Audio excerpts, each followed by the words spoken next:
Selamat pagi sahabat pembelajar, apa kabar? Kita berjumpa kembali di seminar online yang diselenggarakan oleh Indonesia Belajar. Indonesia Belajar adalah sebuah media untuk belajar yang berisi motivasi, inspirasi, dan pengetahuan tentunya dari para narasumber terbaik di Indonesia. Hadir dalam platform mobile aplikasi yang sahabat pembelajar bisa langsung download di Google Play Store maupun di Apple App Store. Dan Anda juga bisa melakukan klik pada website kita di indonesiabelajar.id. Ataupun bagi Anda yang memiliki Instagram, Anda boleh banget untuk melakukan follow pada Instagram kami di indonesia_belajar.id. Dan jangan lupa juga untuk melakukan follow pada Instagramnya Pak Halim, @halimjiang, pakai J. Oke, jadi dan Anda apabila memiliki Facebook, Anda juga boleh untuk melakukan like pada Facebook fanpage kami di indonesiabelajar.id. Dan sahabat pembelajar, kami telah membuat juga sebuah grup WA khususnya untuk Pak Halim.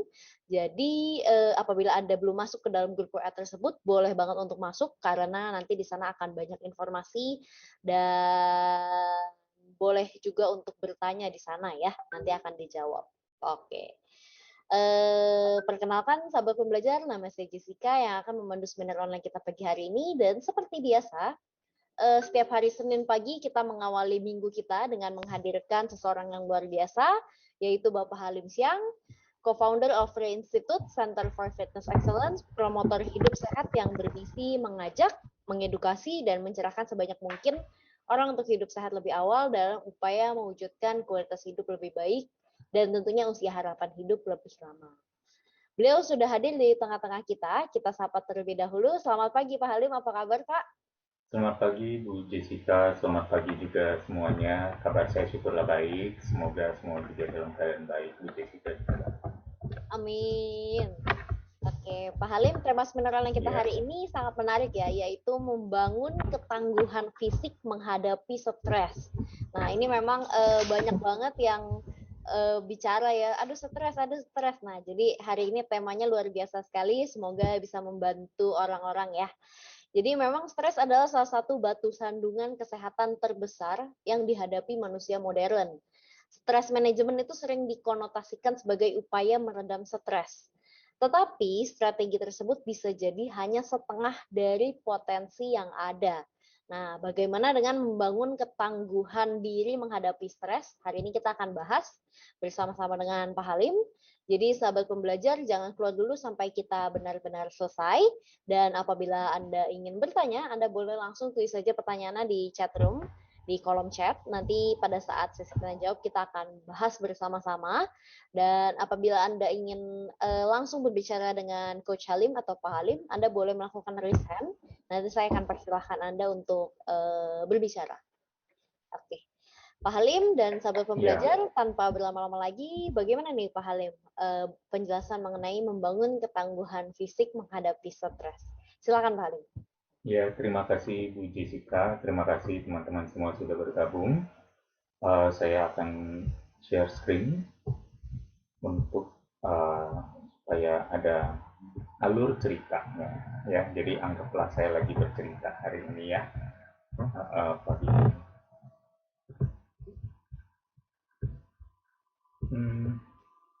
Oke, membangun ketangguhan fisik, ya. Kadang kita sering, ya seperti yang di narasi yang sudah ada, bahwa kita sering sekali melihat stres sebagai sesuatu yang perlu diredam, sesuatu yang mungkin perlu diturunkan, seolah-olah itu salah satu-satunya solusi. Padahal sebenarnya kalau kita mau bilang, kita juga sebenarnya bisa membangun kekuatan dalam diri kita untuk menghadapi stres yang ada. Karena ada beberapa stres juga yang memang tidak bisa, mungkin ya, tidak bisa atau terbatas pengetahuan kita untuk mengatakan bisa kita redam atau bisa kita turunkan. Jadi sehingga kita perlu untuk mencari cara untuk lebih resourceful dalam hal menghadapi stres, baik itu meredamnya maupun memperkuat diri kita. Jadi hari ini khusus untuk memperkuat diri. Ini adalah denah yang saya buat sendiri, jadi nggak ada referensi ilmiahnya. Ceritanya dari pengamatan saya maupun pengalaman, saya melihat bahwa proses sederhana stres itu adalah sebagai berikut. Dari kiri ke kanan, adanya external stimulus, stimulus dari luar, ya, seperti tekanan, misalnya pekerjaan, ya, misalnya ada kecelakaan, pressure lebih ke misalnya tekanan di pekerjaan, tekanan dari eh, masyarakat, keluarga, dan lain sebagainya, ya. Itu termasuk mungkin pressure. Kemudian ada bentuk stres lain seperti accidents. Accidents mungkin ya seperti kecelakaan, itu lebih ke mungkin sifatnya sudah fisik, ya. Dan dampak dari accidents itu yaitu uh, stres juga, ya. Sorry. Kemudian ada incidents. Incidents adalah mungkin perilaku-perilaku orang lain dari luar yang mungkin kurang menyenangkan, ya. Mungkin adanya uh, kebetulan yang terjadi, misalnya di luar kecelakaan. Kemudian juga ada exercise. Exercise juga salah satu bentuk stres, ya, atau olahraga. Nah, dari semua ini yang bisa kita kendalikan biasanya adalah exercise. Makanya saya beri warna hijau. Kemudian ada kita memproses stimulus atau stres dari luar ini, stresor dari luar ini dengan persepsi. Nanti saya akan jelaskan persepsi itu apa, ya. Persepsi melalui kumpulan data, informasi, pengetahuan, pengalaman yang kita miliki, kita membentuk persepsi, dan persepsi akhirnya membuat kita menentukan bahwa apakah stimulus eksternal tersebut seperti pressure, accidents atau incidents atau exercise, ya, sebagai challenge yang necessary maupun unnecessary, ya. Apakah ini ada bahayanya, apa ada krisisnya, atau bahkan melihatnya sebagai opportunity, ya, peluang, ya, seperti untuk growth dan lain sebagainya. Kemudian setelah kita memprosesnya, tubuh kita, nah ini internal reaction ini bisa ada dua, ada emotional dan physical. Tubuh kita bisa mengatakan, wah ini adalah panik atau shock atau trauma dan segalanya, ya, atau bahkan muncul ketakutan, muncul kekecewaan, ataupun rasa puas dan bangga. Kemudian internal reaction bagian dua adalah tentu di fisik, di mana kita bisa menghadapinya dengan karena panik kita mengambil tubuh kita bereaksi dengan adanya fight or flight, ya, maksudnya ayo bertempur atau kabur gitu, ya. Jadi kayak do or die gitu misalnya dalam situasi seperti itu.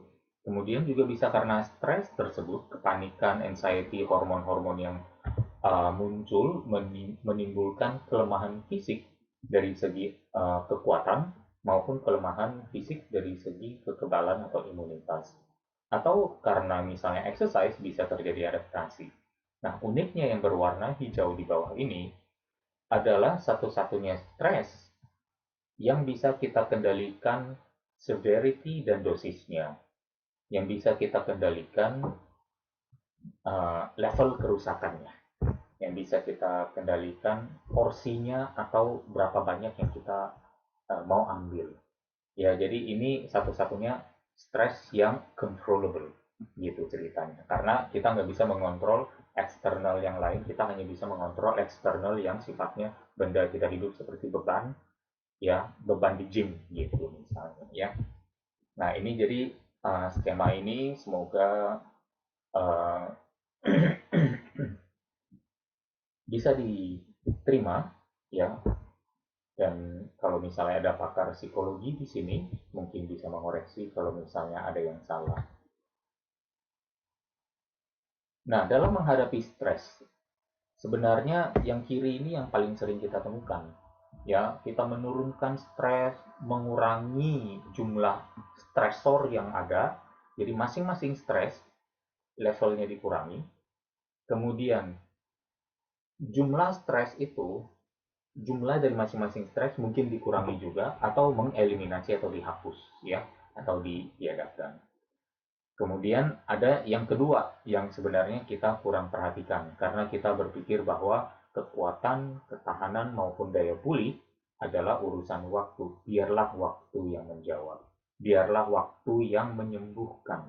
Atau bahkan seperti after effect-nya saja bahwa ya kalau udah menghadapi stres ya nanti kekuatan itu tumbuh sendiri.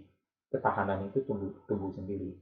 Ya kita nanti berharap aja ya kita punya daya pulih yang bagus. Padahal sebenarnya kita juga bisa menggunakan kesehatan atau kekuatan fisik kita untuk mempengaruhi cara kita merespon terhadap stres. Ya, kira-kira seperti apa? Nah, kita balik dulu ya. Ini dari American Psychological Association. Saya rasa sahabat pembelajar juga udah tahu bahwa stres juga berdampak pada fisik kita, membuat yang menimbulkan tadi yang seperti saya sampaikan, ada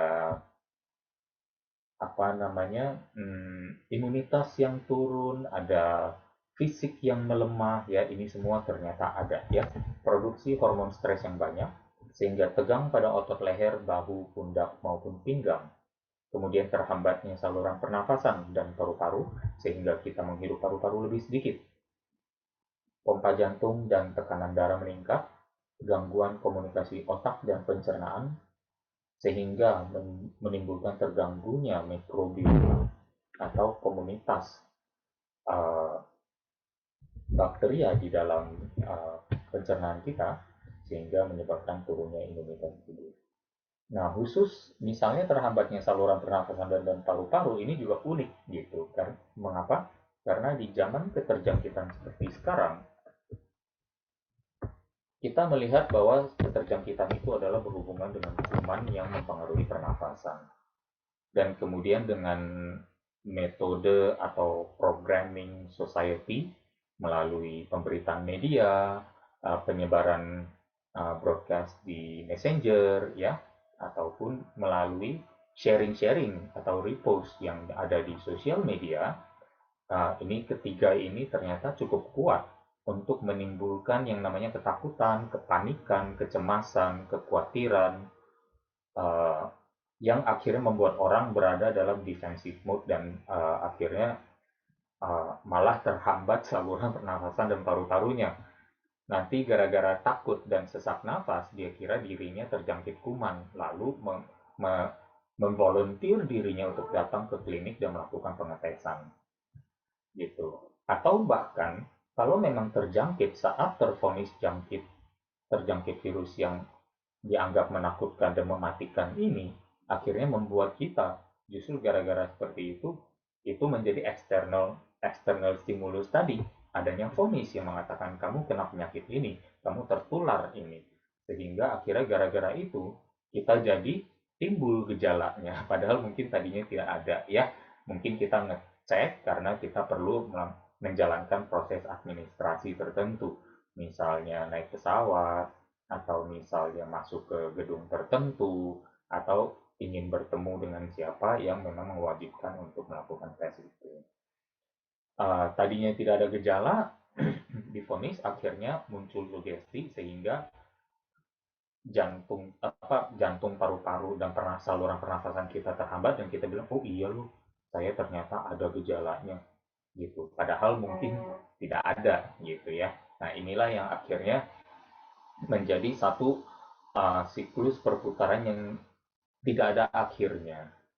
Dari ketakutan muncul gejala, dari gejala muncul vonis muncul ketakutan lagi, ketakutan ada gejala lagi, jadi muter aja terus di situ. Uh, dan saya rasa bukan hal yang bijak bagi kita untuk berada dalam lingkaran seperti itu. Makanya kita harus break away ya. Nah, ini adalah happiness chemicals ya. Ada dopamin, oksitosin, serotonin, dan endorfin. Nah, ini lebih kepada upaya-upaya proaktif yang kita biasa jalankan untuk meredam stres, stress management, stress reduction. Jadi yang tadi gambar di kiri ini gitu, ya.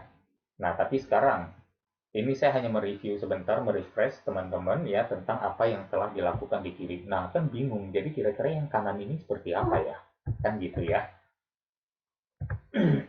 Nah, yang kanan ini kira-kira kita mulai nih, tapi saya akan mencoba memulai dari sebenarnya patokan dari kegiatan aktivitas yang saya sharingkan di atau seminar, maksudnya inti keberadaan seminar saya di Indonesia Belajar, saya mau sharing terus adalah justru landasannya adalah pengetahuan dari Bruce Lipton ini. Ya, Bruce Lipton adalah seorang uh, S3 dalam hal uh, cellular biology, ya. Jadi sangat-sangat expert sekali. Uh, Berbagai penelitian Bruce Lipton bahkan menjadi dasar dari ilmu genetics. Awalnya genetics dulu, ya. Dan bahkan salah satu risetnya dalam stem cell juga menjadi panduan atau tolok ukur dalam hal pengembangan riset di stem cell uh, di ilmu stem cell atau stem cell research. Beliau mengatakan bahwa persepsi adalah bagaimana kita menerjemahkan lingkungan di sekitar kita, termasuk stres tadi. Kan ada eksternal stimulusnya. Bagaimana kita menerjemahkan, salah satunya adalah stimulus dari luar itu. Ya, persepsi menjadi program yang bisa di-download ke dalam pikiran bawah sadar. Ya, dan persepsi butuh pengetahuan.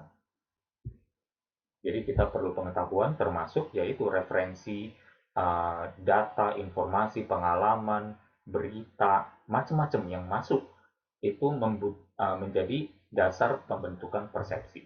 Jadi persepsi kita bisa buruk apabila data-data yang masuk itu buruk semua dan kita tidak mengetahui keberadaan data-data yang baik.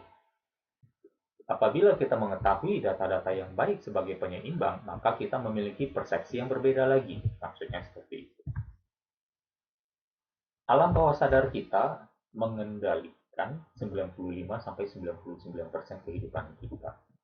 Ya, termasuk dalam hal kita mengambil keputusan, termasuk dalam hal uh, berbagai hal lah. Kalau kita udah bicara di level mengambil keputusan, berarti alam bawah sadar kita menentukan destiny kita, kemana kita akan berujung atau berakhir, ya, atau bahkan di titik di hari kematian kita ada di mana, itu berdasarkan dari keputusan yang kita buat dari alam bawah sadar, dan itu semua dari persepsi, ya. Sehingga dari persepsi bisa muncul sebagai bentuknya persepsi seperti misalnya adanya keyakinan, saya yakin banget ini mematikan, saya yakin banget ini berbahaya, misalnya, ya, atau bahkan placebo, saya yakin banget obat ini, vitamin ini, suplemen ini, jamu ini, makanan ini, kebiasaan hidup ini, ya, bisa membuat saya sembuh, lebih sehat dan lain sebagainya. Atau bahkan, aduh, saya digigit ular, padahal ularnya tidak beracun. Misalnya ada ular yang tidak beracun, kita digigit karena kita merasa sugesti ada bahwa ular ini beracun, kita merasa ada racun di dalam tubuh kita dan bisa saja kita meninggal dari situ. Ya, padahal ularnya tidak beracun. Misalnya seperti itu ya. Jadi kuat sekali yang namanya placebo dan sugesti ini. Jadi ini sesuatu yang beliau explore dari seorang profesor di bidang genetic research menjadi pakar, ya, perintis, pelopor, pioneer dalam hal epigenetic studies, ya. Epi itu di atas genetics. Jadi di atas genetics ada lingkungan di sekitar kita itu, ya. Jadi nasib sel bukan ditentukan oleh inti sel, nasib sel ditentukan oleh apa yang ada di sekitar sel itu. Nah, kira-kira seperti itu. Dalam terjemahan sederhana, mungkin nasib kita ditentukan oleh siapa? Mungkin beberapa orang juga yang kita biarkan atau kita izinkan untuk berada dalam lingkungan ring satu kita. Misalnya seperti itu. Atau kita juga bisa bilang, bagaimana kita menerjemahkan lingkungan kita, itu akhirnya kita menentukan nasib sel kita. Ya. Jadi jelas dulu. Nah, sekarang saya akan memasukkan berbagai pengetahuan baru, menginstall, ini membantu teman-teman menginstall, mendownload informasi-informasi baru, referensi baru untuk membentuk sugesti baru. Ya, yaitu tubuh kita ini adalah riset tentang EPOC. EPOC itu adalah konsumsi oksigen pasca olahraga. Artikel ini ditulis oleh ACE. ACE itu singkatan dari American Council on Exercise. Ya. Tubuh mengkonsumsi lebih banyak oksigen pasca olahraga. Olahraga yang menggunakan oksigen membakar kalori lebih banyak. Nah, 7 hal ini nih ya. Jadi saya terjemahkan. Latihan beban yang berat meningkatkan EPOC atau konsumsi oksigen sesudah olahraga. Latihan intensitas tinggi dengan interval juga meningkatkan EPOC. EPOC ditentukan juga oleh intensitas, bukan durasi olahraga. Jadi kalau misalnya bilang, oh saya olahraga udah 3 jam, 2 jam, dan segala macam, pikirkan hal seperti ini. Ya, latihan beban menghasilkan EPOC lebih tinggi daripada lari dengan kecepatan konstan. EPOC dari latihan beban dan interval menambah 6-15% pembakaran kalori. Nah, ini saya mau coba sedikit lebih into detail mengapa ada satu titik yang saya berikan warna oranye atau coklat. Uh, Pada dasarnya yang oranye coklat ini berhubungan dengan poin kedua terakhir, yaitu yang menghasilkan EPOC lebih tinggi daripada lari dengan kecepatan konstan. Nah, olahraga yang menggunakan oksigen membakar kalori lebih banyak. Ya, dan itu adalah olahraga seperti berlari dengan kecepatan konstan. Pembakaran memang lebih tinggi, ya, tetapi aktivitas seperti latihan beban dan intensitas tinggi dengan intensitas tinggi sehingga durasinya pendek dan tidak lama, itu malah menghasilkan pembakaran sesudah olahraga yang lebih tinggi. Nah, kita bisa memilih mau membakar lebih banyak di olahraga, di saat olahraga, atau membakar lebih banyak di saat eh, pasca olahraga. Nah, pasca olahraga ada 23 jam, dan ditemukan di sini bahwa pasca olahraga bisa menambah pembakaran kalori 6-15%. Kalau kita memiliki pembakaran sehari-hari, waktu diem aja atau tidak beraktivitas, kita membakar katakan 1.500 kalori. 1.500 kalori, 6%-nya adalah lebih kurang 90 kalori, 15%-nya adalah lebih kurang 225 kalori. Jadi di saat kita beristirahat, kita berpotensi membakar bukan 1.500 lagi, tapi menjadi 1.590 atau 1.725 kalori. Nah, itu maksudnya seperti itu. Jadi saya buat lebih spesifik lagi untuk slide ini. Semoga bisa dipahami bahwa olahraga yang bagus, terutama bagi yang sehat. Jangan bagi yang sakit dulu nih ya. Bagi yang sehat. Nah, tapi ironisnya adalah justru kegiatan ini uh, harus dimulai dari yang berwarna coklat ini. Ya, harus dimulai dengan misalnya lari atau jalan dengan kecepatan konstan untuk durasi yang lama. Dimulai dari sana pelan-pelan, kemudian tambahkan sedikit latihan pengencangan untuk membantu EPOC-nya, tapi yang aman ya, tidak harus intensitas tinggi, tapi intensitas medium latihan beban juga bisa terjadi ya.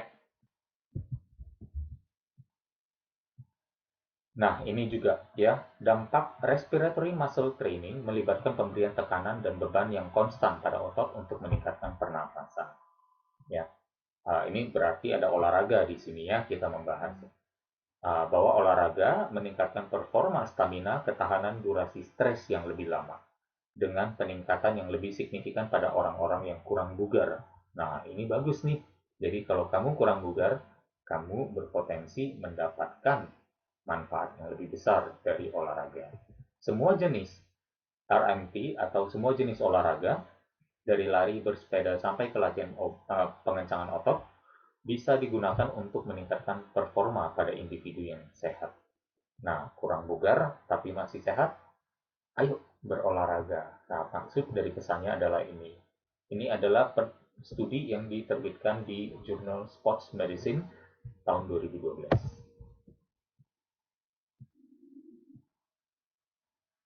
Kemudian ada juga yang namanya resting heart rate. Apa itu resting heart rate? Ya, ini judulnya adalah dampak dari olahraga pada resting heart rate.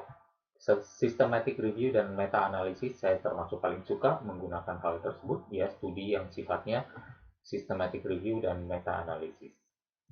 Resting heart rate atau RHR ya adalah jumlah detak jantung per menit saat istirahat atau tidak beraktivitas. Pada individu sehat, semakin rendah resting heart rate, semakin baik. Jumlah detaknya semakin lambat, semakin baik. Karena apa? Tubuh memiliki kuota. Misalnya per menit tubuh orang dewasa, jantung harus ditugaskan memompa 5 liter darah. Nah, 5 liter ini bisa dicapai dengan detak yang lebih banyak, seperti 70 detak, atau detak yang lebih sedikit, seperti 50 detak. Kira-kira mana yang lebih bagus? Harusnya detak yang lebih sedikit. Mengapa? Karena berarti jumlah pompa atau dalam jumlah volume darah per detaknya lebih besar di detak yang rendah. Contoh ya, tadi 5 liter darah, 5.000 mili. 70 detak berarti rata-rata per detaknya adalah 70 mili, 5.000 bagi 70. Ya. Kalau 5.000 ini kita bagikan 50 detak, berarti per detaknya 100 mili. Lebih kuat mana? Jantung yang bisa sekali pompa 100 mili atau jantung yang memompa sekali pompa 70 mili? Ya lebih kuat jantung yang memompa satu detak itu 100 mili. Berarti pada individu yang sehat, semakin rendah detak jantung per menitnya, semakin bagus saat istirahat ya. Nah, semua jenis olahraga memiliki khasiat menurunkan resting heart rate. Penurunan resting heart rate terbaik adalah dari endurance yang sifatnya HIIT, berarti termasuk latihan beban di sana, ya, dan juga yoga. Penurunan resting heart rate pada individu sehat mengkontribusikan pada penurunan angka kematian all-cause mortality terhadap semua sebab. Stres, akhirnya kita uh, letih tidak berolahraga, kemudian udah tidak berolahraga, stres pelampiasannya kemana? Ke drugging, ke fooding, ke alkohol, itu semua kan yang menyebabkan apa? All cause mortality, umurnya peluangnya menjadi lebih rendah.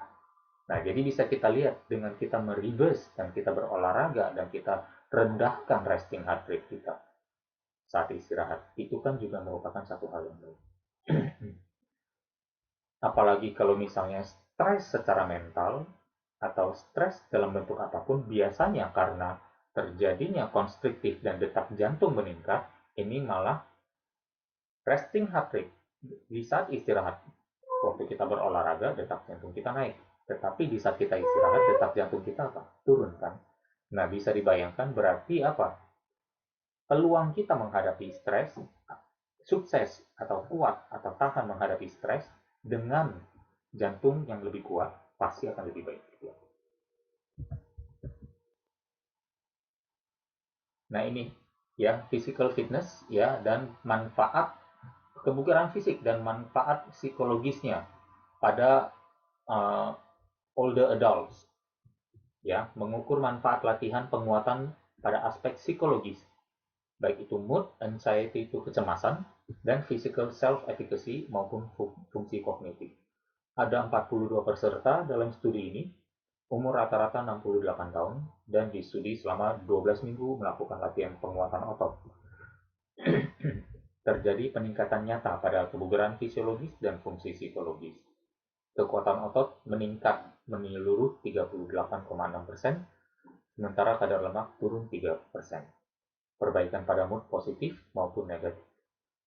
Ya, maksudnya mood positif dan negatif terjadi perbaikan. Yang positif makin positif, yang negatif tertekan. Ya, tingkat kecemasan berkurang dan meningkatnya persepsi kepercayaan diri pada kemampuan fisik. Jadi pede pada kemampuan fisiknya. Misalnya bayangkan, udah rajin berolahraga, ternyata pede pada kemampuan fisik, jadi waktu ada kuman dibilang, kamu nggak takut? Enggak. Kenapa? Karena saya pede pada kemampuan fisik saya. Maksudnya itu. Jadi jangan salahkan kalau ada orang yang percaya diri, tapi malah dianggapnya sebagai apa? tidak peduli pada orang lain, pada keselamatan orang lain, itu beda lagi. Ya, banyak orang yang mungkin agak lengah, kelihatannya lengah terhadap beberapa protokol yang dianjurkan, bukan karena mereka sombong, bukan karena mereka tidak peduli, tetapi karena mereka sudah memiliki fondasi keyakinan yang kuat, karena fondasi itu dibangun dari keringat dan darah dan air mata mereka. Paham ya maksudnya? Kalau berbicara kesehatan mungkin dibilang arogan, tetapi kalau bicara kekayaan, kita suka memuji-muji. Tidak ada orang miskin, tidak ada orang kaya takut. Kalau dia udah makin kaya, tidak ada orang kaya yang takut miskin. Orang kaya rata-rata takut mati. Ya, tidak ada orang kaya takut sama hal-hal yang kamu jangan gitu loh, nanti uh, duit kamu berkurang. Dia sudah tahu bahwa laju penambahan uangnya ke dalam rekeningnya sangat cepat. Jadi bila ada sesuatu yang akan mengambil kesehatan atau keuangannya, ya dia nggak khawatir gitu. Terus yang menakut-nakuti siapa? Yang menakut-nakuti orang yang lebih miskin. Paham ya? Apa analoginya? Kita tinggal ganti kata kaya dengan sehat, kata miskin dengan kata yang tidak sehat. Nah, akhirnya kita dapat analogi. Latihan beban juga kepada young adults, ya, meneliti tentang symptoms, gejala, worry, kekhawatiran, dan kecemasan. Penelitian ini menggunakan panduan dari WHO dan ACSM. Penelitian pada usia dewasa muda terjadi perbaikan signifikan pada tingkat kecemasan. Jadi tingkat kecemasannya menjadi turun. Harvard juga menyatakan mood bisa kita perkuat dengan latihan beban. Ya, jurnalnya ada di Journal of American Medical Association Psychiatry. Ya, melibatkan penelitian 33 studi dan lebih dari 1.800 orang. Penurunan signifikan gejala depresi pada penderita depresi ringan maupun sedang dengan berolahraga beban 2 kali atau lebih per minggu. Latihan beban semakin bermanfaat pada mereka dengan gejala depresi yang lebih parah. Kembali lagi, ini studi meta-analisis yang sudah lebih kokoh lagi, sudah lebih validasinya sudah tak terbantahkan, ya, lebih tidak terbantahkan atau sulit dibantahkan. Princeton University juga melakukan studi, ya, bahwa berolahraga reorganize, mengatur ulang otak kita untuk lebih resilient terhadap stres, lebih memiliki daya tahan, memiliki kegigihan terhadap stres, ya. Otak menunjukkan peningkatan tajam pada aktivitas neuron yang mematikan tombol excitement pada ventral hippocampus. Ventral hippocampus adalah area di otak yang meregulasi kecemasan dan panik.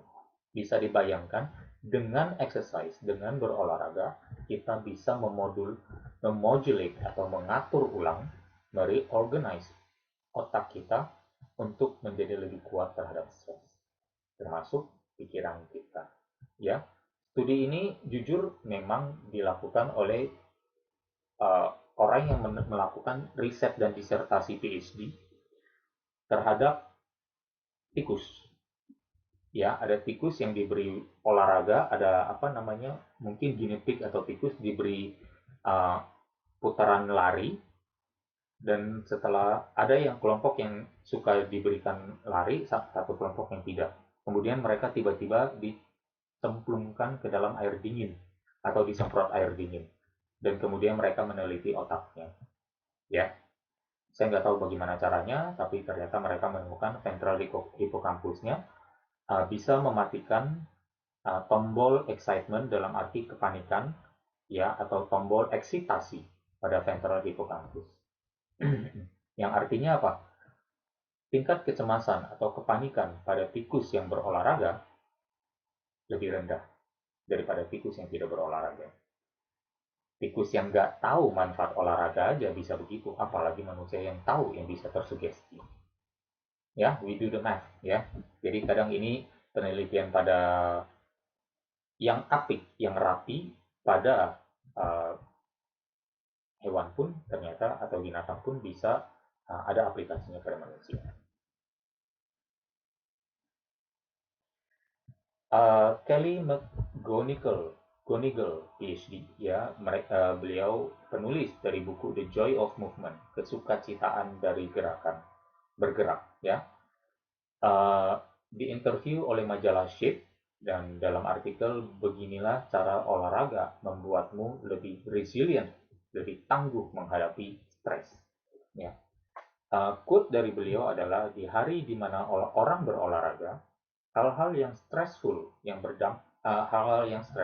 berdampak lebih sedikit pada kesehatan menyeluruh orang tersebut. Bukan hanya itu, olahraga reguler mengubah otakmu seiring waktu dan mempertahankan kesehatan otak. Ya, bahkan membuat kita, karena otak dari pikiran biasanya menentukan perasaan, maka dengan berolahraga, perasaan dan otak kita sinkron, meningkat kapasitasnya, kekuatannya, sehingga resilience, ketangguhan menghadapi stres menjadi lebih bagus. Jadi stres itu kadang belum tentu harus berubah atau bisa diredam, seperti yang tadi saya bilang, stres juga bisa turun kan. Stres, ada beberapa stres yang tidak bisa kita kendalikan. Ada yang bisa turun, ada yang tidak bisa kita kendalikan levelnya. Dan untuk yang tidak bisa kita kendalikan levelnya, ini solusi-solusinya, ya. Ini adalah inti pembahasan dari seminar hari ini. Paul G. Stoltz PhD juga penulis buku Grit, ya, mengatakan bahwa intinya hal yang paling menentukan dalam meraih tujuan cita-cita adalah kegigihan. Kegigihan mengalahkan talenta, kepintaran, fasilitas latar belakang atau privilege, ya, dan luck, keberuntungan. Penulis Grit, ya, The New Science of What It Takes to Persevere, Flourish, and Succeed. Segala hal yang pantas untuk diraih dalam hidup adalah sulit. Kalau sulit, stressful atau tidak? Bisa stressful juga ya, gitu. Jadi tanpa kegigihan kamu tidak akan bisa tiba sampai ke tujuanmu. Nah, saya balik lagi nih ke Dr. Bruce Lipton ini. Lalu bagaimana dengan kondisi kita sekarang? Balik lagi, sekarang ada stres massal yang terjadi, yang uh, melanda dunia, termasuk Indonesia. Kita dihadapkan pada pernyataan bahwa atau konklusi bahwa kuman ini berbahaya dan mematikan. Bahkan dari situ muncullah konotasi atau kesimpulan atau asumsi baru. Ini berarti apa? Kalau saya terkena, saya berbahaya bagi orang lain. Kalau saya tertular, saya jadi kemungkinannya mati. Besar kemungkinan untuk mati. Padahal kemungkinannya 2,5 atau 6% hari ini. Kemungkinan sembuhnya 97,5%. Tapi karena kita mengambil persepsi massal ini, kita bersedia mengambil ini dan menginstal dan program ini ke dalam otak kita, yang ada, yang tadinya aslinya di dunia nyata hanya 2,5% kemungkinan meninggal dan kemungkinan kita survive-nya 97,5%, jadi terbalik. Ya, hati-hati dengan persepsi. Jadilah orang baik dan lindungi orang lain. Nah, ini juga ya yang membuat kita akhirnya apa? Mengatakan menjadi orang baik saja itu merupakan satu judgment. Oh, saya jadi baik. Ya, Cicero dalam satu uh, ungkapannya tentang six mistakes of men, ya, 6 kesalahan manusia. Salah satunya adalah untuk memaksakan apa yang menjadi keyakinan kita kepada orang lain. dan menganggap kesenangan itu adalah dengan cara menjatuhkan orang lain. Nah, dua hal itu terjadi hari ini dengan kita merasa lebih mulia dengan menjalankan apapun anjuran atau protokol yang dianjurkan daripada orang yang tidak melakukan. Pada dasarnya semua orang-orang yang sehat atau orang-orang yang berperilaku sehat kebanyakan sudah melakukan yang namanya cuci tangan secara teratur. Kebanyakan sudah menerapkan yang namanya silaturahmi dengan cukup baik. Yang mungkin sebenarnya kurang diindahkan hanya memakai masker. Tapi akhirnya sekarang karena ada orang yang tidak memakai adalah orang jahat.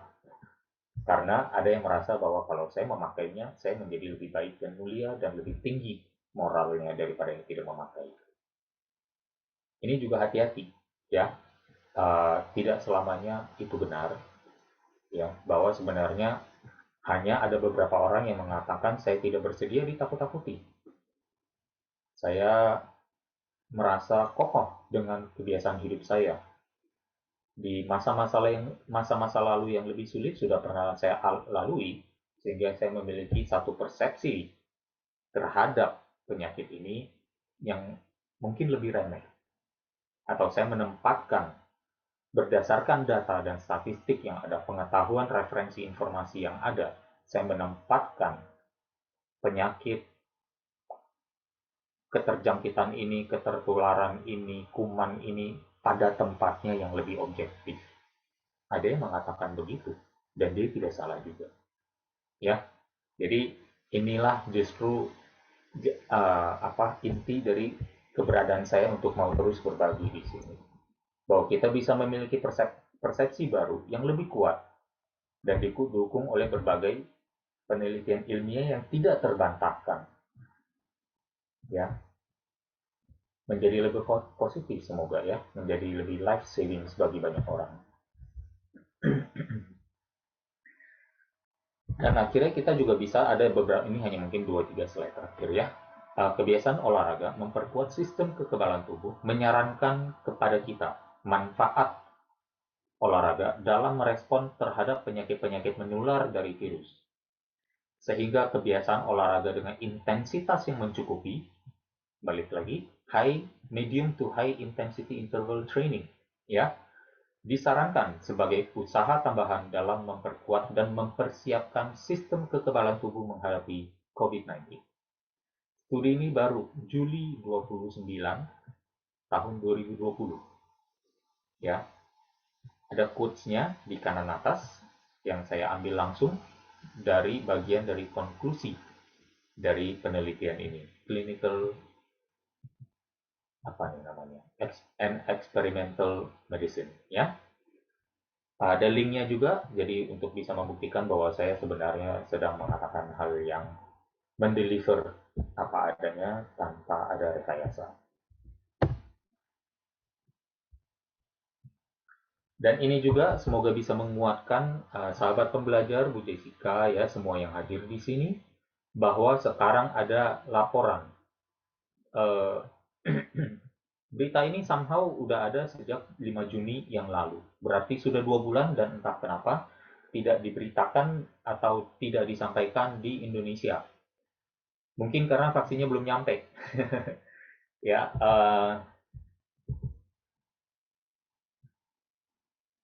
tapi ini unik. Ya, studi ini dilakukan di Israel. Ya, dan menemukan bahwa infeksi COVID secara alami tertular maksudnya dan sembuh menyediakan perlindungan yang sama setara dengan vaksin. Ya. Beritanya di kiri atas, studi yang direferensikan itu ada di kiri bawah. Masing-masing ada linknya, silakan dibaca. Similar to vaksin apa? Vaksin namanya DNP ini, ya, DNP 162B2. Yang diberitakan memiliki tingkat efektivitas tertinggi. ya, 90%. Ya, ada dua orang, yang satu memandang olahraga, berkebiasaan hidup sehat sebagai hal yang berat, beban, sudah tidak mungkin, dan pengalaman yang bikin kapok. Yang satunya lagi memandang olahraga berkebiasaan hidup sehat sebagai hal yang menyenangkan, peluang untuk tumbuh secara fisik dan mental, bahkan menagihkan. Bayangkan perbedaan ketangguhan fisik dan mental dua orang ini. Bayangkan kedua orang ini menghadapi tantangan keterjangkitan, pembatasan, protokol yang sama. Manfaat berolahraga sungguh amat banyak, baik secara fisiologis maupun psikologis. Melalui olahraga, kita mempraktekkan secara harafiah konsep melawan tantangan, mengatasi beban berat, meningkatkan kegigihan, serta durasi dan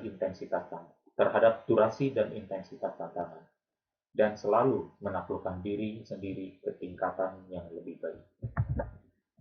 Jadi itu kesimpulannya, semoga berkenan dan bermanfaat adanya. Apabila ada yang kurang disuka atau ada yang menyinggung, saya mohon maaf. Terima kasih atas perhatiannya. Saya kembalikan lagi ke Bu Jessica. Luar biasa sekali ya, terima kasih Pak Halim. Ini tema materi kita hari ini memang sangat menyadarkan kita semua ya Pak Halim ya untuk berolahraga. Tentunya karena memang berolahraga itu bisa membantu supaya kita tidak stres gitu. Oke, ini juga ada komentar dari Ibu Yesi. Thanks coach, sharingnya sangat bermanfaat. Pantesan ya kalau setelah latihan itu kita happy. Ya. Terima kasih Ibu Yesi. Baik sahabat pembelajar, bagi Anda yang ingin bertanya, Anda boleh langsung tulis saja pertanyaannya di chat room. Kita akan bahas karena kita akan masuk ke dalam sesi tanya jawab. Dan saya akan ingatkan kepada sahabat pembelajar bahwa jangan lupa untuk masuk ke dalam WA grup kita dengan memberikan nomor WA-nya sahabat pembelajar. Nanti kita akan langsung invite ke dalam grup karena nanti di dalam grup Pak Halim akan share materi kita hari ini. Luar biasa sekali ya. Oke, baik sahabat pembelajar, sudah ada yang ingin bertanya? Silahkan. Atau Bu Jessica mungkin mau buka dulu. Sorry, tadi saya belum kirim PDF-nya, jadi mungkin belum ada persiapan. Nggak apa-apa, Pak. Oke, bagi Anda yang ingin bertanya, Anda boleh langsung tulis saja pertanyaannya. Dan saya ingin ingatkan juga, untuk hari ini, materi kita hari ini juga akan kita masukkan ke YouTube ya, Pak Halim ya. Jadi, sahabat belajar boleh cek di YouTube-nya Indonesia Belajar. Jadi, apabila Anda ingin share materi dan juga YouTube-nya, nanti ada di grup. Jadi, sahabat pembelajar boleh langsung tulis saja nomor WA sahabat pembelajar di grup. Oke. Yap. Sambil kita menunggu pertanyaan, oh ini sudah ada pertanyaan dari Pak Aan. Coach, bagaimana ya cara mengatasi pada saat kita stres di pekerjaan lalu ingin berolahraga agar tidak stres tetapi tubuh kita sedang tidak fit? Ya, mungkin Pak Halim ada tipsnya, silakan Pak Halim. Ya, baik, terima kasih pertanyaannya. Kembali lagi, stres pekerjaan mungkin eksternal stimuli dan sifatnya kalau kita lihat berarti sesuatu yang mungkin tidak bisa dikendalikan. Tetapi tentu kita bisa mengendalikan respon internal kita. Kita bisa melihatnya sebagai satu yang necessary atau unnecessary, ya. Kemudian kita bisa mengaturnya bahwa sebenarnya mungkin stres pekerjaan all is well. Gagal juga so what. Ya, kemungkinan kita misalnya kalau sampai it's costing our job mungkin nggak tahu ya. Tapi setidaknya kita bisa mengatakan bahwa oke, saya bisa memanage bagaimana supaya persepsi saya, sugesti saya terhadap stres dari kerjaan ini bisa lebih kecil. Setelah itu saya tingkatkan kemampuan saya. Ternyata pas mau meningkatkan kemampuan, dalam hal ini adalah kesehatan dan ketangguhan fisik, ternyata tubuh sedang tidak fit. Ya udah, listen to your own body, istirahat, berikan istirahat. Gitu. Ini bukan soal seseorang yang, aduh saya lagi stres nih, saya olahraga deh, kalau nggak stres saya nggak olahraga. Nggak bisa begitu juga. Nah, kita mesti lihat case by case orangnya seperti apa. Gitu. Jadi kalau misalnya kita memang sudah terbiasa olahraga, resilience, ketangguhan itu bisa kita manfaatkan. Kita ibarat bahasanya, saya suka pakai akhir-akhirnya ada tethering. Ya, men-tether, kita melihat bahwa saya sudah berolahraga demikian keras, demikian kuat. Masa menghadapi ini, saya berikan nilai skor stres yang tinggi, itu loh. Nah, itu sesuatu yang bisa kita modify, kita bisa modulate, kita bisa atur, kita bisa fine tune sendiri, gitu, dan kita kendalikan. Saya rasa mungkin seperti itu, ya. Jadi kalau tidak fit istirahat, kalau sudah fit berolahraga lagi, ya mungkin seperti itu aja. Bahkan kadang keletihan mental bukan berarti keletihan fisik, ya. Memang keletihan mental membuat kita memiliki postur yang sama dengan waktu kita capek, sehingga kita kembali lagi itu terjadi tethering mental ke fisik yang mengatakan, yang membuat kita berkesimpulan, oh ya saya capek fisik juga. Mungkin ya, mungkin tidak. Kalau kita bisa mengevaluasi secara objektif, melihat ke dalam, dan kita bilang, oh ya, saya stres mental, tapi fisik saya tidak stres, saya tidak lelah, dan saya bisa untuk berolahraga. Why not? Ya, poin saya juga, misalnya kebetulan kita berbicara tentang olahraga ini adalah dengan berolahraga kita mengetahui level maksimal kita. Level maksimal kita kita push terus, meningkat terus. Ya, tantangannya juga meningkat berarti. Kalau tantangannya meningkat, akan ada di titik di mana kita mengatakan, saya dihajar leg press, olahraga misalnya berapa ratus kilo, berulang-ulang bahkan selama setengah jam. Itu saya kuat, gitu. Saya udah mengetahui kemampuan fisik saya. Saya bisa misalnya saya bisa push up sekali jalan push up misalnya berapa puluh kali, gitu. Jadi akhirnya kita mengetahui, mungkin ada yang ibaratnya apa ya, sense of pride di sana, atau sense of ada sensor lah, sensor kapasitas atau kemampuan di sana yang membuat kita berpikir, kalau kena gejala seperti di virus ini, kayaknya gue nggak kenapa-napa deh. Itu bisa, gitu. Kita bisa meng-create sugesti kita bahkan sebelum kita tertular. Dan akhirnya kita memang tidak kenapa-napa, gitu. Menghadapi varian apapun. Ya, lanjut. Semoga terjawab. Terima Terima kasih kasih Pak pertanyaannya, Halim. Pak Aan. Pak Aan, semoga terjawab ya Pak Aan. Terima kasih untuk pertanyaannya. Ini ada satu komentar dari Bu Erlin. Wow, mantap Coach. Selalu berbagi ilmu yang bermanfaat. Thank you. Terima kasih Bu Erlin. Oke Pak Halim, Pak Halim mungkin boleh memberikan tanggapan nggak Pak? Jadi misalnya memang ada seseorang yang memang stress relief-nya itu dengan makan banyak. Tapi sedangkan di satu sisi ya dia memang harus berolahraga. Nah, menurut Pak Halim bagaimana tuh Pak? Ya, pilihan stress relief ada di tangan kita. Nah, itu dia. Kita mau jadikan stres sebagai pembenaran, berarti ada hal yang salah yang kita lakukan terus kita pembenaran. Ya, dengan makan, dengan drugging, dengan fooding, dan itu kan yang terjadi. Alasannya apa? Saya orangnya bukan orang rumahan, saya sering keluar, saya orangnya bersosialisasi. Jadi dengan saya dipaksa di rumah seperti ini, saya jadi stres. Akhirnya gara-gara stres, wajar dong saya makan es krim lebih banyak. Akhirnya kan jadi begitu. Dan kedengarannya jadi konyol. Gitu. Selama ini padahal bilang juga, saya selama ini sibuk dan capek. Jadi nggak bisa berolahraga. Sekarang udah nggak sibuk, udah jarang capeknya. Capeknya berkurang karena bekerja di rumah, ritme waktu bekerja kita sendiri yang menentukan dan kita bisa beristirahat kapan saja. Jadi udah nggak capek lagi, nggak kena macet, nggak kena apa-apa, nggak harus keluar ketemu dengan mungkin masalah di lalu lintas dan lain sebagainya. Stresnya sudah berkurang jauh sebenarnya dari segi jumlah kuantitas. Memang ada new stress yang bertambah juga. Tapi kayak tadi saya bilang, kadang kita stres mental, belum tentu kita stres fisik. Kadang kita lelah mental, belum tentu kita lelah secara fisik. Sekarang kita fisiknya sudah cukup rested, sudah cukup istirahat. Waktu dibilang udah punya waktu, kalau istirahatnya udah cukup, ya. Jadi faktor capeknya berkurang, waktunya makin banyak. Yang selama ini dulunya menjadi alasan tidak berolahraga, sekarang nggak olahraga lagi. Karena apa? Ada pembenaran baru lagi. Nggak akan ada habisnya. Balik lagi, akhirnya kita bisa diukur dari keputusan yang kita ambil. Virus yang sama, bisa berdampak kematian pada satu orang, tapi tidak ada dampaknya pada orang lain.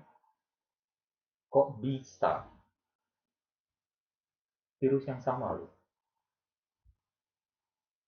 Berarti yang beda apa nih? Fisik tempat virus itu masuk. Si inangnya, si rumahnya, si tuan rumah. Yang satunya meninggal, yang satunya tidak apa-apa dan sembuh dengan cepat. Virus yang sama. Saya ulang, virus yang sama. Terus berdasarkan kematian, dibilang virus ini berbahaya. Berdasarkan fokus pada angka-angka, dibilang virus ini mematikan. Padahal banyak, lebih banyak. Kalau kita tanya hari ini, dari 3 juta sekian orang yang terjangkit atau tertular, berapa yang sembuh? Berapa kali lipat daripada orang yang meninggal? Kenapa fokusnya dia yang meninggal? Dan membuat persepsi itu dan sugesti itu ke diri kita bahwa ini berbahaya dan nasib saya jadi begitu kalau saya tertular. Itu kan juga pilihan. Pilihan melihat informasi. Gitu. Informasi yang sama loh. Saya tidak menggunakan informasi yang berbeda. Di setiap laporan harian, bahkan kemarin aja saya sudah mencoba memprediksi PPKM ini akan dilanjutkan atau tidak. Yang dilihat adalah apa? Ketertularan, angka kasus ketertularan, dan angka kematian. Angka sembuh tidak dilihat sama sekali. Jadi biar tahu aja bahwa keputusan public policy yang sedang terjadi sekarang ini pun berorientasi pada angka-angka yang seperti apa. Isn't that? Keputusan yang berdasarkan stres, materi-materi yang sama yang menimbulkan stres, yaitu angka keterjangkitan, angka penularan, dan angka kematian, maka keputusan yang lahir dari situ akan menimbulkan stres baru. Ini mungkin tidak bisa kita hindari, kita harus hadapi dengan apa? Tubuh yang sehat, bukannya dengan stres, kemudian pembenaran diri untuk semakin lemah, panik, dan takut. Gitu loh. Ya, jadi know, realize, you have choice. Gitu. Kita punya pilihan yang tidak kalah benar, yang tidak kalah kuat, yang tidak kalah mencerahkan. Ya, semoga itu mungkin statement saya, mungkin keras atau apapun juga, tapi saya rasa uh, realisasi seperti ini perlu sekali untuk kita miliki dan coba kita tularkan kepada orang lain, ya, daripada menularkan virus atau takut ketularan virus, lebih baik kita menularkan keberanian yang berdasar, ya. Nah, demikian adanya, semoga terjawab. Mohon maaf sekali lagi apabila ada kata-kata yang kurang berkenan. Luar biasa sekali terjawab Pak Halim, luar biasa. Oke, ini ada pertanyaan dari guest. Coach, kapan sih waktu yang baik untuk kita berolahraga, pagi atau sore? Semua waktu adalah baik. Ya, kita jangan jadikan alasan, oh bukan waktu terbaik lagi nih, waktu pagi sudah lewat, udah nggak olahraga, kata Coach Halim begitu. Anytime is a good time to exercise. Banyak klien saya malah olahraganya sore dan malam, nggak apa-apa. Gitu. Jadi jangan gunakan, hati-hati dengan pertanyaan seperti ini. Apa waktu terbaik untuk berolahraga? Pagi hari. Oh, kalau pagi hari, sore sudah tidak baik. Atau sore hanya kedua terbaik. Oh, I deserve the best. So second best is not good enough. Bukan seperti itu. Olahraga aja. Berolahraga kapanpun lebih baik daripada tidak berolahraga sama sekali. Ya, ya. Semoga terjawab. Terima kasih Coach Halim. Ya, memang ini saya setuju sekali dengan Pak Halim ya. Yang penting kita berolahraga mau pagi, sore maupun malam, abis kerja juga nggak apa-apa ya Pak Halim ya. Yang penting kita berolahraga. Terima kasih Coach Halim. Semoga terjawab ya guest di sini. Ini ada komentar dari Pak Aan, thanks coach. Utamanya kita perlu mengendalikan pikiran lalu istirahat atau relaksasi agar fit kembali. Ya, terima kasih Pak Aan. Ada komentar juga dari Bu Fani. Wow, keren bisa punya pemikiran seperti itu ya. Sudah bisa mengira-ngira daya serang virus tersebut. Dan kitanya sudah paham kemampuan tubuh kita dengan menganalogikan kemampuan kita saat berolahraga. Keren banget, Coach. Setuju. Bisa tergantung cara kita meresponnya. Terima kasih, Bu Fani, atas responnya. Oke, ini ada pertanyaan juga dari Ibu Fitra. Saya akan bacakan. Selamat pagi, Pak Halim. Turunnya nafsu makan, apakah berpotensi mengalami stres, Pak? Iya, kalau kita mau menyikapi turunnya nafsu makan sebagai suatu bahaya dan akhirnya kita menanggapinya sebagai stres, ya bisa.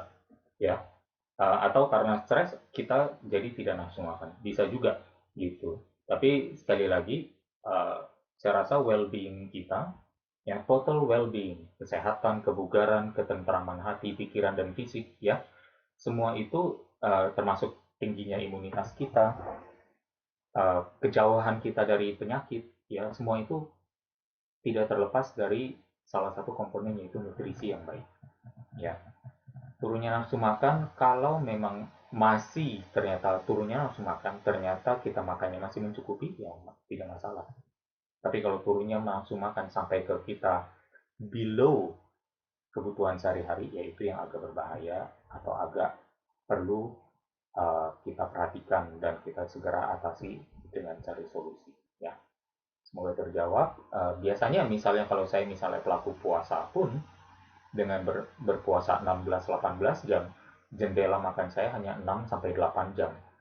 Dan 6 sampai 8 jam itu karena saya tahu sudah lebih pendek durasi waktu saya untuk boleh makan, jumlah jam saya boleh makan itu pendek, saya malah lebih bijak memilih makanan yang lebih sehat untuk masuk di dalam daripada yang lebih uh, yang tidak bermanfaat. Kira-kira seperti itu. Luar biasa sekali. Terima kasih, Pak Halim. Semoga terjawab ya, Ibu Fitra. Oke, tidak terasa ternyata waktunya sudah jam 11:10. Pak Halim, terima kasih banget. Mungkin sebelum saya tutup, Pak Halim boleh memberikan closing statement. Silakan, Pak. Ya, terima kasih Bu Jessica, terima kasih sekali lagi sahabat pembelajar ya, yang sudah meluangkan waktunya berkenan untuk mengisi 1 jam ini dengan mendengarkan ocehan saya. Gak kapok lagi, padahal sayanya juga kadang kayaknya terkesan sangat keras ya dalam mendeliver beberapa informasi.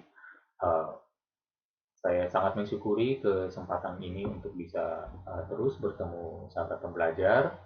Semoga ada manfaatnya karena intinya adalah memang keberadaan event ini, kolaborasi saya Institute ya dengan Indonesia Belajar adalah untuk mencerahkan, ya membuat sahabat pembelajar menjadi lebih kuat, memiliki persepsi baru, memperkaya informasi pengetahuan untuk diinstal ke dalam persepsi kita, ke dalam programming subconscious mind kita, agar 95% 95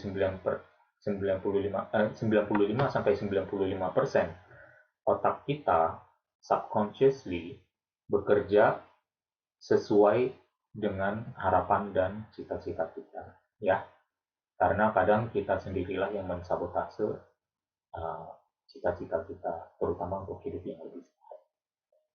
Semoga bisa demikian terus adanya dan memang ada manfaatnya. Terima kasih sekali lagi untuk perhatiannya. Semoga kita ketemu lagi minggu depan. Minggu depan belum 17-an ya. Minggu depan sudah tanggal 17. Uh, Bu Jessica ter-unmute. Mungkin bisa dibuka. Minggu Ya. depan tanggal 16, Pak. Tanggal 16, berarti Ya. masih bisa dong ya. Kita masih bisa ketemu sekali lagi. Ya. Jadi semoga ketemu minggu depan. Terima kasih. Ya, luar biasa Pak Halim. Terima kasih Pak Halim. Terima kasih juga sahabat pembelajar telah hadir di tengah-tengah kita. Pak Halim luar biasa sekali dan saya akan ingatkan juga kepada sahabat pembelajar yang belum masuk ke dalam grup, boleh masuk ke dalam grup karena materi hari ini nanti Pak Halim akan share di sana. Dan minggu depan kita akan bertemu lagi ya Pak Halim ya, karena masih tanggal 16. Ya. Terima kasih, luar biasa sekali Pak Halim, materi-materinya sangat luar biasa. Ini menjadi kita semangat untuk semakin hidup sehat dan berolahraga ya Pak Halim ya. Saya mau langsung olahraga nih habis ini nih. Yes.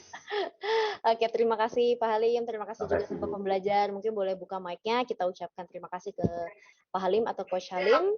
Terima kasih, stay safe, mohon undur diri, stay safe, stay healthy. Thank you. Terima kasih.